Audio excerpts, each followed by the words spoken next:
Hello, and welcome back to more Drillbit & Co. Here's every single rebirth item explained. Starting off in the droppers, we have the Fire Crystal Dropper. This dropper drops each ore worth $420,000. As the name suggests, all ores are on fire and they are immune to taking fire damage, unless cleansed. While this dropper is relatively big at a 4x4, it's a pretty good dropper for your first rebirth item. This dropper can be obtained from your first rebirth and up. Next up we have the Kunzite Mine. This dropper, while big and slow, drops an ore worth $4.5 million a piece. This dropper does drop larger ores that can be used with the big ore upgrader relatively easily, making it great for loops. This dropper can be obtained from life 5 and up. For our last dropper we have the Necrotite Mine. This mine is super small and drops extremely valuable ores really fast, but be careful because it does have 45 seconds before each ore is destroyed. This dropper can be obtained from life 20 and up. Now on to the upgraders. Here we have the Plasma Upgrader. This upgrader has a conveyor speed of 12 and an item size of 6x5. While this upgrader is very large, it does have a very good multiplier of ×4 to any ore that passes through it. However, it can only be used once. The life requirement for this upgrader is 2 and up.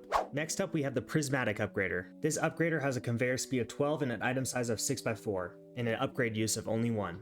However, this one's a little bit more confusing as it adds an effect based on the color of the ore that passes through. If the color is closest to neutral, it changes the value of your ore to $1. If the color is closest to red, it adds 3.5 times the ore that passes through it. If the color is closest to orange, it adds $1 million and 2 times the ore's value. If the color is yellow, it adds $1 million to the ore that passes through. If the color is closest to green, it adds 1.5 times value to the ore that passes through. If the color is closest to blue, it adds 2.5 times the ore that passes through. And if the color is closest to purple, it adds 3 times to the value of the ore that passes through it. Additionally, adds the rainbow effect to any color of ore besides neutral. Quite a confusing upgrader.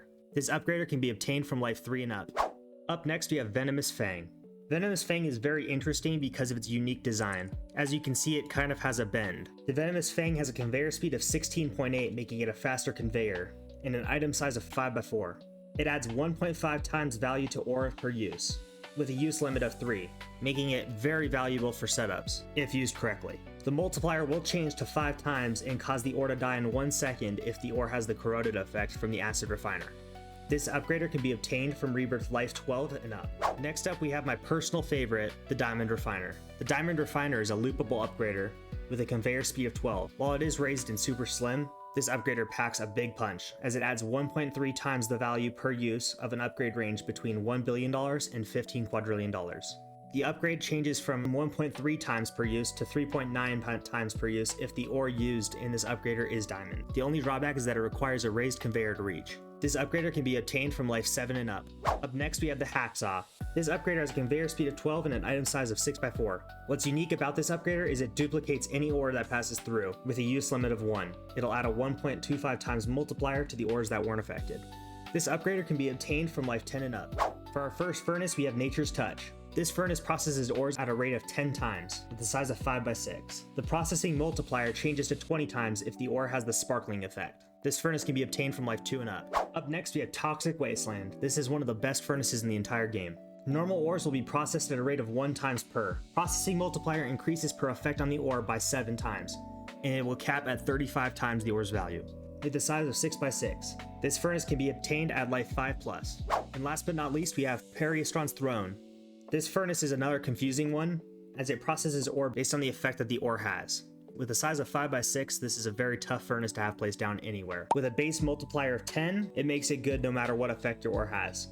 However, if your ore is corroded, it will do a 5 times multiplier. If your ore has the nuclear effect, it'll do a 40 times multiplier. If your ore is on fire, it'll do a 35 times multiplier. If your ore has rainbow effect, it'll do a 45 times multiplier. If your ore is gold, it'll do a 50 times multiplier. And with sparkling ore, it does the most multiplier at 65 times. Ore effects do not stack. This furnace can be obtained at life 15+. Anyways, that's all of them currently in the game. If you find this video helpful, please be sure to like and subscribe, and I'll see you next time.